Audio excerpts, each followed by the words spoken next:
নমস্কার, আমি পার্থ। এই মুহূর্তে আছি পাঁচল গ্রাম পঞ্চায়েতের অন্তর্গত আমাদের যে সিংটি উদয়নারায়ণপুর ভায়া পাঁচারুল, অর্থাৎ পাঁচল থেকে সিংটি যে রাস্তা, সেই রাস্তা কিন্তু জলমগ্ন হয়ে গেছে। হাওড়ার সাথে পাঁচলের যোগাযোগ ব্যবস্থা পুরোটাই কিন্তু বিচ্ছিন্ন। তো এই মুহূর্তে আছি সেই সিংটির আগে যে উত্তর হরিশপুর গ্রাম, পাঁচল গ্রাম পঞ্চায়েতের,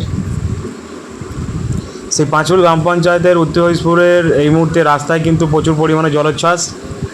এটা সকালবেলায় থেকে এই জলটা কিন্তু যাচ্ছে উত্তর হরিশপুরের ওপর দিয়ে, পাঁচাউল গ্রামের মধ্যে উপস্থিত উত্তর হরিশপুরের গ্রামের ওপর দিয়ে চলে যাচ্ছে সোজা। কিন্তু এটা অভিরামপুর, অর্থাৎ যেটি দেবীপুর গ্রাম পঞ্চায়েতের অন্তর্গত, এখানে কিন্তু প্রচুর পরিমাণে জলের স্রোত। আর এই স্রোত কিন্তু ভাসিয়ে দিতে চলেছে পাঁচউলের সমস্ত কটা গ্রাম। পাঁচল গ্রাম পঞ্চায়েতের অন্তর্গত সমস্ত গ্রাম পঞ্চায়েতের সমস্ত গ্রাম কিন্তু বন্যা কবলিত হয়ে গেছে।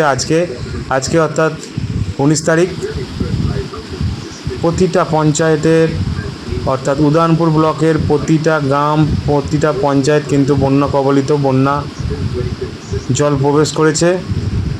তো এই মুহূর্তে আছি উত্তর হরিশপুর হিরু মাইতির দোকান বলা হয় যে জায়গাটায়, সেই জায়গাটায় এখানে কিন্তু প্রচুর পরিমাণে স্রোত বইছে এবং কিছু মানুষ কিন্তু তারা এখনও যাতায়াত করছে, যাওয়ার জন্য যাচ্ছে।